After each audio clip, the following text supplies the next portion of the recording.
Hello, hello! Marion Blin, coach et mentor de créatrices et de créateurs de leur vie. Et je suis en live aujourd'hui, plus tôt que d'habitude, pour mon 51e jour de mon challenge 100 jours de live.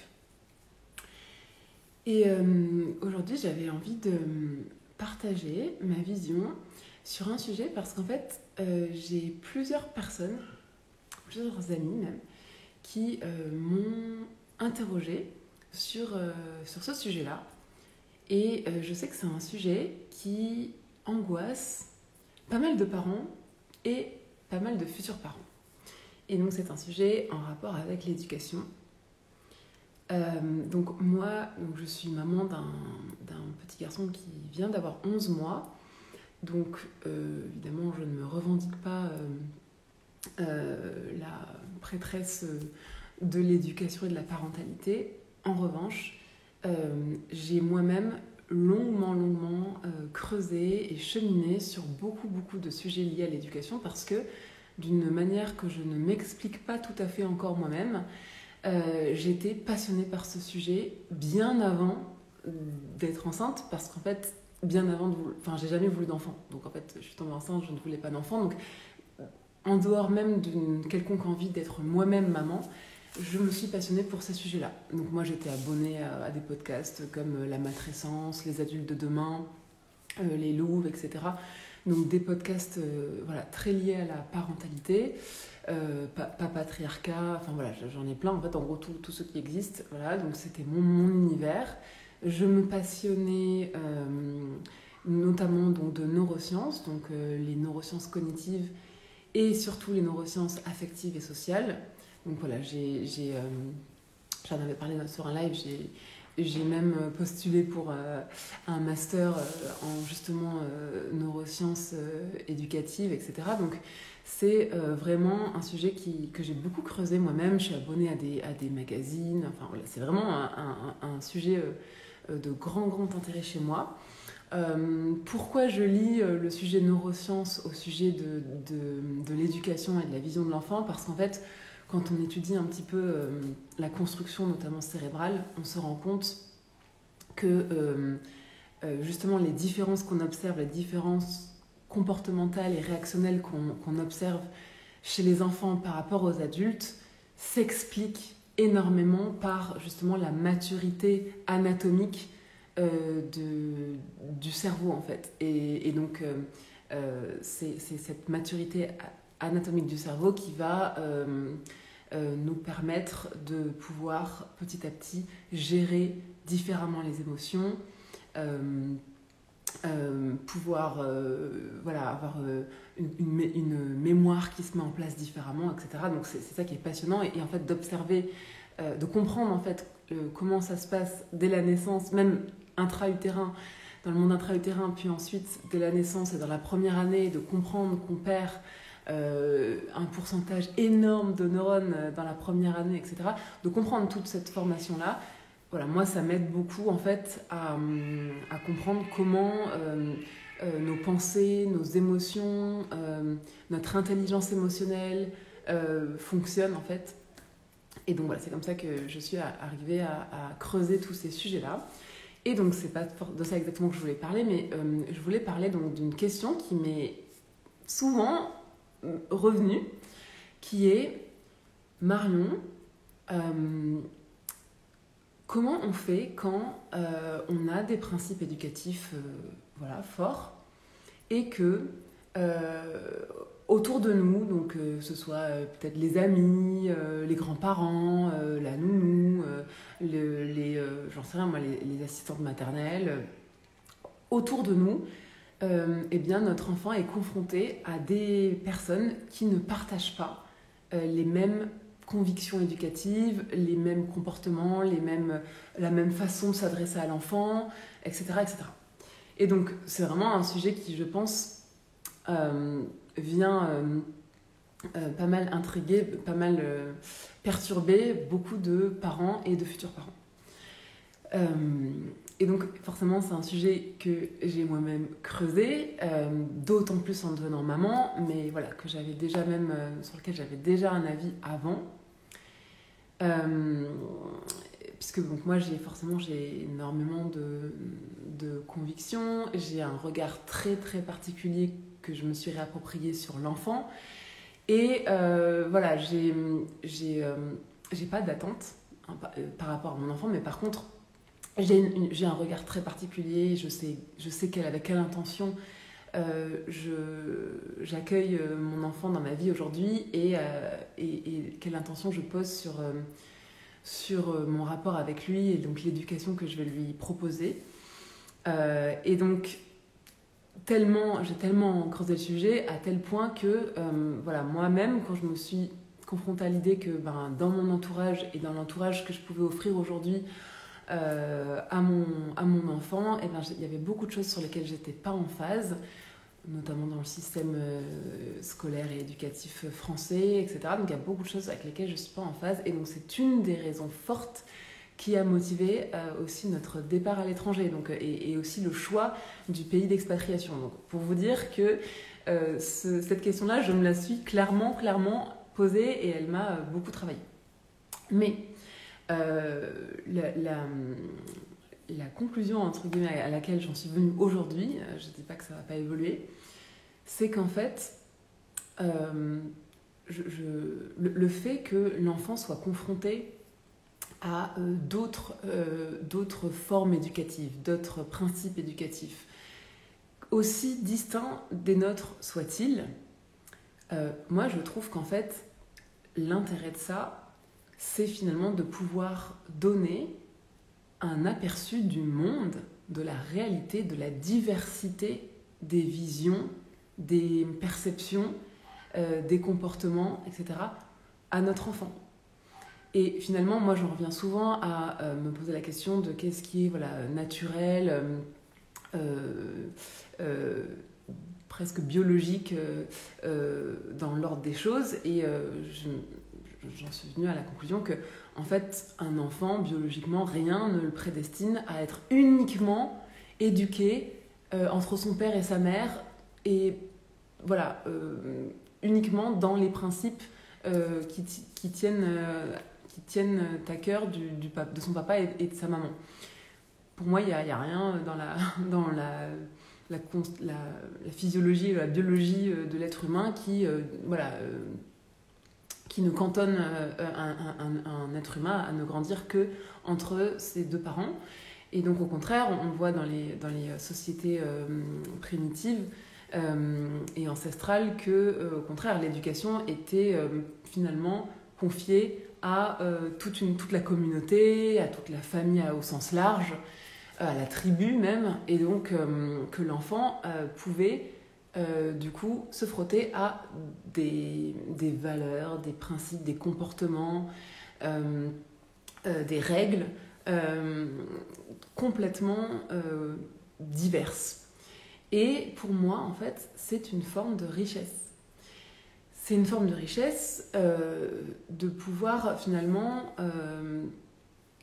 offrir à notre enfant des modèles de pensée, de comportement différents.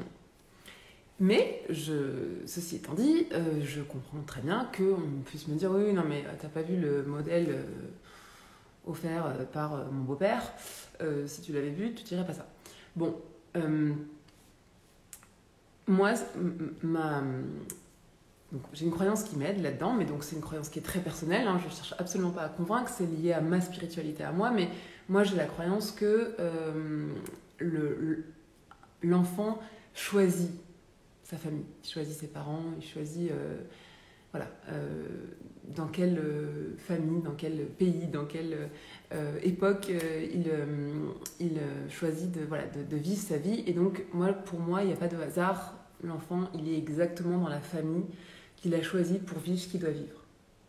Donc c'est une croyance qui m'aide forcément beaucoup, mais ceci étant dit, avec ou sans cette croyance, moi je me dis que lorsque l'enfant... évidemment, la chose que je vérifie, c'est que je confie mon enfant à quelqu'un qui va forcément qui va forcément lui fournir de la sécurité physique et matérielle, et puis de la sécurité aussi émotionnelle. Hein. Donc bon, voilà, ça je pense que c'est quand même la base, évidemment. Je dis pas d'aller confier son enfant à n'importe qui. Mais une fois qu'on sait que l'intention de la personne à qui on confie son enfant est bonne, si ensuite ses principes, sa vision, ses comportements nous paraissent, j'en sais rien moi, démodés, archaïques, à côté de la plaque, peut-être patriarcaux, voilà, pour plein de raisons, nous paraissent pas en tout cas en phase avec les nôtres, moi, ce que j'encourage, c'est justement d'instaurer le dialogue avec son enfant et de lui expliquer que justement, en fait, le monde est fait de visions différentes parce que chaque personne est née dans une époque différente, a été baignée d'une éducation et de principes différents, a un niveau de réflexion différent, s'est questionné ou pas sur certains sujets, voilà, a son propre filtre sur la vie, a vécu des expériences lui-même différentes, et donc chacun apporte ce qu'il veut et peut apporter avec ce qu'il a connu en fait. Et donc moi je trouve que justement proposer des modèles différents à son enfant, c'est une opportunité d'ouvrir ce dialogue et de dire bah tu vois papy, oui il va avoir tendance à dire ça et c'est pas pareil qu'à la maison, mais papy il est né à une époque où papy, voilà ce qu'il a vécu dans sa vie. Papy, lui, il pense que ce modèle-là, c'est le modèle idéal pour une famille. Et en fait, il y a plein d'opinions comme ça différentes et il y a plein de modèles très différents de ce qui se passe à la maison. Et c'est ça la diversité du monde. Et ça apprend aussi à l'enfant à venir nourrir sa compassion en fait pour la diversité. Et donc je pense que l'enfant il naît avec un potentiel d'empathie, de tolérance et de compassion et d'inclusivité naturelle. Hein. On voit bien, ça a été prouvé, hein, mais un enfant dans les premiers âges, un enfant qui se retrouve avec un enfant handicapé, des enfants qui sont de culture, de couleurs différentes, etc., ça ne les dérange absolument pas. Au contraire, pour eux, c'est la normalité. C'est à partir du moment où on leur apprend que la normalité, c'est plutôt ci, c'est plutôt ça, que va se construire des segmentations dans sa tête. Mais à la base, l'enfant est né avec ce potentiel d'empathie et d'inclusivité naturellement. Et donc c'est sur ça qu'il faut aller, c'est en ça qu'il faut faire confiance en fait, et c'est ça qu'il faut venir nourrir encore plus et faire grandir. Et donc moi j'aurais tendance, bon aujourd'hui mon enfant je dialogue déjà avec lui, mais je le ferai de plus en plus, là il y a 11 mois, mais l'idée c'est au contraire de lui dire, selon moi, hein, c'est ma vision, mais de lui dire voilà pourquoi à la maison, papa, maman te propose cette façon de faire, cette façon de voir les choses, voilà pourquoi nous on fait comme ça, voilà pourquoi nous on t'incite à faire ça, à ça, ou voilà. Pourquoi ? Parce que pour nous, c'est important ça, parce qu'on a envie que tu découvres ça, parce que pour nous, cette valeur est importante, parce que voilà notre vision. Et ça reste notre vision. Donc, tout comme la vision de Papy Michou, c'est sa vision, avec qui il est, son histoire et encore une fois, son niveau de maturité sur le sujet, etc. Son niveau d'ouverture aussi. Eh bien, moi, ce que je te propose à la maison, c'est ma vision. C'est ce que je peux te proposer de mieux, selon mon histoire, mes croyances, mes valeurs, etc. Et toi, l'idée, c'est que, voilà, à la maison, c'est ça que je te propose, donc c'est ça qu'on fait. Mais l'idée, c'est que plus tu grandis, plus tu vas pouvoir t'approprier ce qui fait sens pour toi. Et ce qui fait sens pour toi, c'est pas forcément ce qui fait sens pour moi. Et donc moi, je pense que c'est intéressant justement de prendre cet angle-là et de finalement de dire à son enfant que comme les autres, on lui propose une vision. Et pourquoi on pense que c'est la meilleure qu'on puisse lui proposer. Voilà, donc bien clarifier ses intentions, clarifier pourquoi on pense que c'est c'est finalement la chose qui sera la plus bénéfique pour lui. Et donc, moi, c'est vrai que je sais que j'ai des principes qui sont les plus ouverts possibles, en fait. J'essaye de ne pas avoir des principes enfermants pour, en fait, lui laisser toujours la possibilité de se réapproprier les choses à sa façon quand il a la maturité intellectuelle et émotionnelle pour. Et donc, voilà, tout est opportunité à montrer, à souligner la diversité des parcours, la diversité des époques, la diversité des opinions, la diversité des convictions, la diversité des valeurs. Tout est opportunité à ça. Et c'est ça qu'on vient nourrir chez l'enfant, plus l'enfant, en fait, il comprend, sa norme, c'est que il n'y en a pas. Sa norme, c'est que chacun fait ce qu'il peut avec ce qu'il connaît, avec ce qui l'anime. Et donc, ça permet de venir cultiver et développer cette compassion, cette empathie chez l'enfant, qui est naturelle, encore une fois. Donc voilà, moi, j'ai plus peur, en fait. À partir du moment où je sais que l'enfant est en sécurité et que les intentions de la personne à qui je le confie sont bonnes, j'ai plus peur vraiment de me dire « Ah non mais là, nous à la maison on fait comme si, moi je tiens beaucoup à ça. » Et quand il va aller chez, j'en sais rien, ses grands-parents, sa tante, mes amis, etc., ça va pas se passer comme ça. Et donc, ça me tord pas les boyaux. Parce que je sais que, voilà, ensuite je vais instaurer un dialogue et que s'il y a des choses que mon enfant a trouvées bizarres, eh ben, on va pouvoir en parler. Et l'idée, ça va être de dire, ben, voilà, ça peut exister, c'est comme ça que ça se passe dans beaucoup de familles, c'est comme ça que ça se passe ailleurs, c'est un autre modèle, c'est un modèle qui fait sens pour cette personne, c'est un modèle qui a permis à cette personne peut-être d'élever ses enfants, et en fait, voilà, il existe plein de façons différentes de faire les choses, et moi-même,